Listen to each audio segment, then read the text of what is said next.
My first reaction to this is just to not touch anything. It just takes me back to like seeing this stuff where I was trying to like use a LimeWire. With the amount of viruses I probably had. Hi, welcome back to the channel. Can I borrow $5? I'm good for it. Trust me, bro. Hi, I'm Ash. I'm a cybersecurity hacking enthusiast. And on today's video, we're going to be going and learning more hacking by doing a TryHackMe room called Tech Support. For notes, links, timestamps, see the description, and consider using my referral link for TryHackMe if you want to support the channel. So we've logged into TryHackMe. Let's go over to Learn, select Search, and we'll look for Tech Support. There we are, techsupp0rt1, RCE, file upload, sudo, and custom. Oh, okay. So we have tech support number 1. Hack into the scammers under development website to foil their plans. Shout out to the room creator, Vikran, for making it a free room for us to learn for free. So that's cool. Thank you. So as far as our tasks, we'll go ahead and start our machine. And all we have is one flag to look for, root.txt. Hack into the machine and investigate the target. Please allow about 5 minutes for the machine to fully boot. Let us wait. So let's get on the TryHackMe VPN. We can see sequence completed, quick test, all good. And we've got our IP here. So it's responding to ping packets. Great, we can see it. So let's start off with a rust scan. So I've just put the -G flag there, which is the greppable output, just going to show us the port numbers. So here we have 22, 80, 139, and 445. So we'll copy them and then we'll just paste them with the -P for our ports, -- and we'll send them through to Nmap to find out some more information, but just about the ports that we're after. We can see SSH running on its default port of 22, HTTP being a web server on 80, that makes sense. 139 and 445 are Samba or SMB being a file server. So it's quite possible that we're going to access that at some time. But let's start with the low-hanging fruit and go check out this web server. Navigate to the browser, and first let's just scroll through the view source with Control U. So nothing's standing out in the view source area. So it looks like there's probably another hidden directory or something that we need to find here. So let's use feroxbuster to find some hidden directories. Pass the -U for the URL that we want to look at, which is our IP address. Then let's pass through the word list, which is going to be the discovery in the web content. And we're going to be looking for, I usually use the medium, that usually works fine. Now we could throw a -X in there to see certain files that we're looking for. Sometimes there might be like TXT files, maybe there's like a dictionary that we might find. I don't really have anything to go off at the moment, so I'm just going to leave them out. But I'm going to tee that through, which I should have done with my rust scan, and made a output, tee the output of this to a file. Go ahead and run that. All right, so there's two interesting areas, a WordPress folder and a test folder. So navigating over to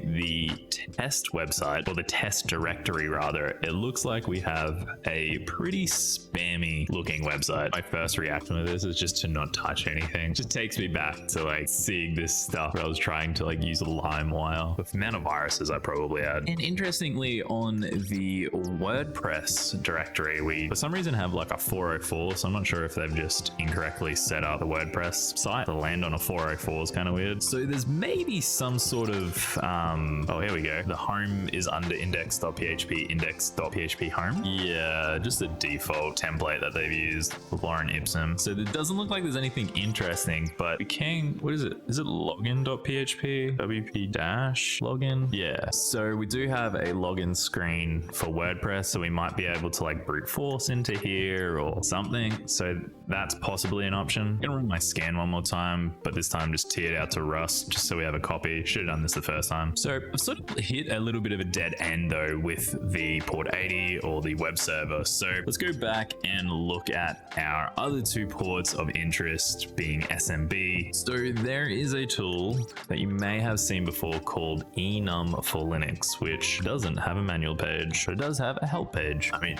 it doesn't even give us a description here. Wait, simple wrapper around tools in the Samba package provides similar functionality to enum.exe. Not that I know what that is. Some additional features such as RID cycling have also been added for convenience. Man, gotta love these techies who write these descriptions. Just gives me nothing. Basically, it can enumerate SMB for Linux or for us. So if we had like users that we know of, we could try that. By default, it should just do this simple enumeration. So let's slap our IP in there, and I'm just going to tee that out to enum.txt so we have a copy of it. It's a good habit that I'm just trying to stay in. Just get a copy of scans, so you don't have to do scans more than once. Okay, so as the scan is going, we do actually have some shares like print, web server, IPC, which says here the tech support server. So my understanding is like these are like the file shares that are made available for people to connect to access files, similar like how a web server is accessible to access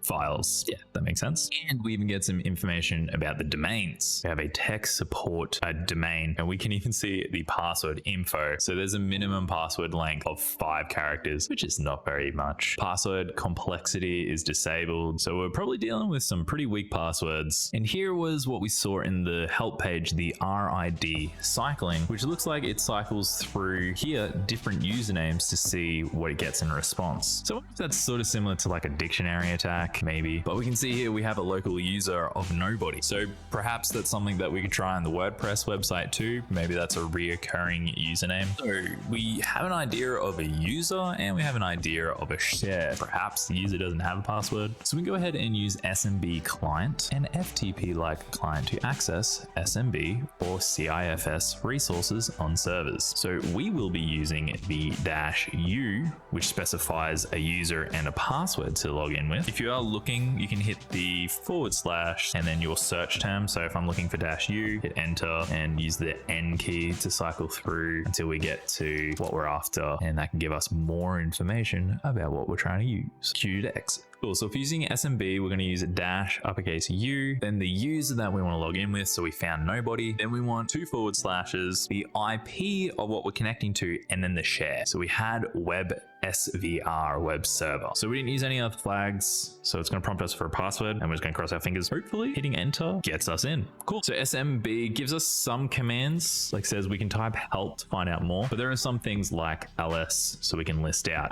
But there are some commands like cat, like we can't cat out what we want, but we can use get to retrieve whatever files that we want. So I've just gone enter text, and then it says here getting that file. So we can type in exit to get back, and if we ls, here we'll have our enter.txt. We can go ahead and cat that out. Okay, so some information we've got. Goals: make fake pop-up and host it online on DigitalOcean server. Fix subrion site / subrion doesn't work. That's interesting. Edit from panel, and then we have edit WordPress website. Okay, this is kind of good. IMP subrion creds. So we have admin as a user, usually this denotes like column separating users and passwords. So here we have either the password or a hash version of the password is cooked with magical formula. Yeah, so that does make me think maybe it's salted, which means there might be something else added, but I don't even know how to crack that. So I'm because it's easy, it's probably just a hash password, hopefully. But it does say here WordPress creds and then a blank.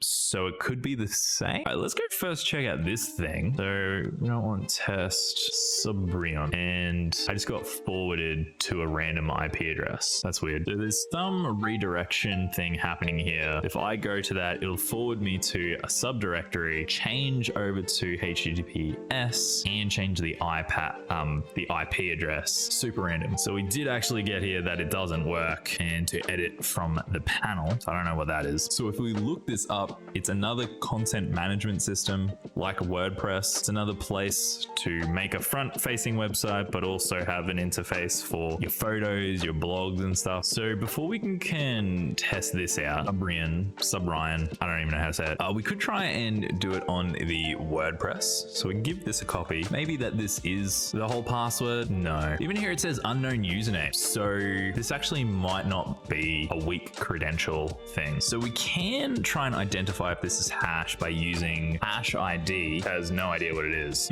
We'll come back to that. Let's our efforts on this weird redirection thing. So let's start up our community edition of Burp. I'm gonna go target sitemap and open the browser. It's gonna go over to proxy and turn intercept on, and then hit enter and see what we get. I'm gonna send that over to the repeater and send that. So we have a 302 not found, and then this weird like location response, and that's what we see in the browser. So weird. Okay, so we have a follow redirection. I haven't done this. So that takes us over to where we see, and we send that again, and this is where we don't get a response. So if if we just go back to the original packet, and instead of following the redirection this time, we can try changing things like the actual header that we send. So if we send options, we should get a response of what we can see, but it's just this 302 not found. So it's like whatever the like index, like there's no index.html or something, like there's just like this weird redirect. But if we actually look up the GitHub page for this CMS, we can see familiar files that we would see in other like web servers and platforms, like a HT access and even a robots.txt. So let's see if we can poke around and find anything. So looking at the HT access, we get what is kind of right, a 403 forbidden. Cool. So we can actually see what's going on. So the other important file there was the robots.txt. And if we go back to the browser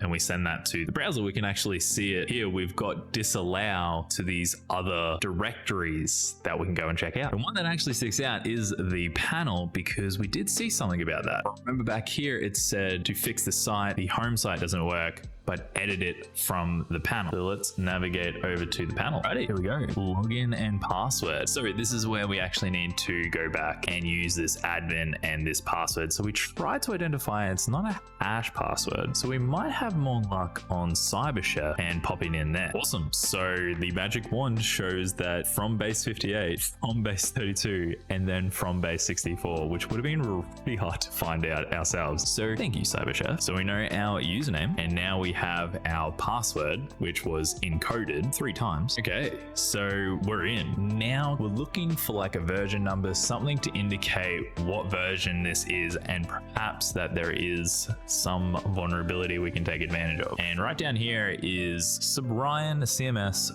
421. Let's start off broad with searching subrion, and it looks like we've got a lot. So we know our version now, 421. So that narrows us down to these. And it's really a case of trial and error at this point. To save time, I have it on good authority that we can go ahead and try this one. Let's use searchsploit-m with our number that we're going to get. That's going to copy that exploit, and we have it here. So let's open it up in a text editor and look at it in a little bit more detail. So it's written in Python. We can tell by the -py at the end. It looks like we have some parameters, -u or URL, -l for the user, -p for the password. So that's everything that we actually already have to test out if this is even going to work. So it says here that it's going to print out this to test and check if it's vulnerable to a file upload bypass to RCE, remote code execution, which actually is what we saw back when we started this room. That was one of the tags, RCE, back on TryHackMe. That's indicating me that we're in the right area. So let's use Python to interpret this Python file. And if we run it as is, we're going to see exactly the code that we saw. We need to specify our target URL like so with a -u,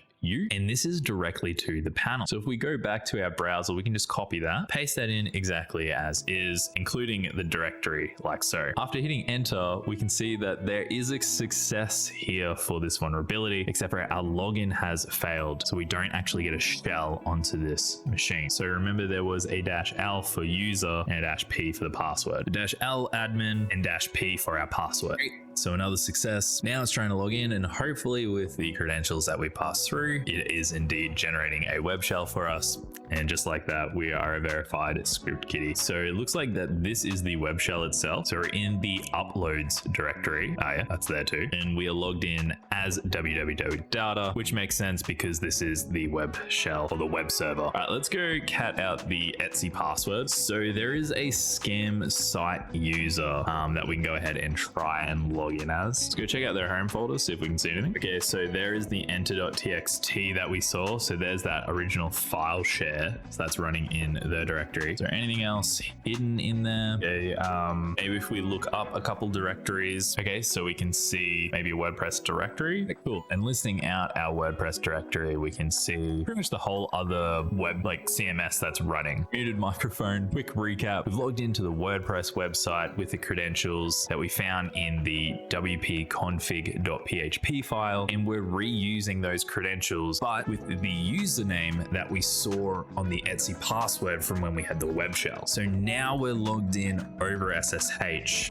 And now that we have the password for the user, the last thing to do is to escalate our privileges. So running sudo-l shows what exactly we can do on this machine. And we can use this ICONV thing. So let's go over to GTFO bins, ICONV. What is this? The 8859_1 encoding is used as it accepts any single byte sequence, thus it allows to rewrite arbitrary files. Other encoding combinations may corrupt the result. I don't really know what it means, but we can do things like file read, file write. Now we can perhaps escalate our privileges, but we do need to read a file. Generally speaking, we're going to find it in the root directory, which we don't have permissions to, but because it's CTF and challenge, we do know that there is a root.txt in there. So let's go ahead and use sudo with this command that I still don't really know what it does, but we can use this particular command and then look for the file that we want to read out, which if is in this location, we should see. And just to confirm, let's paste it in. All right,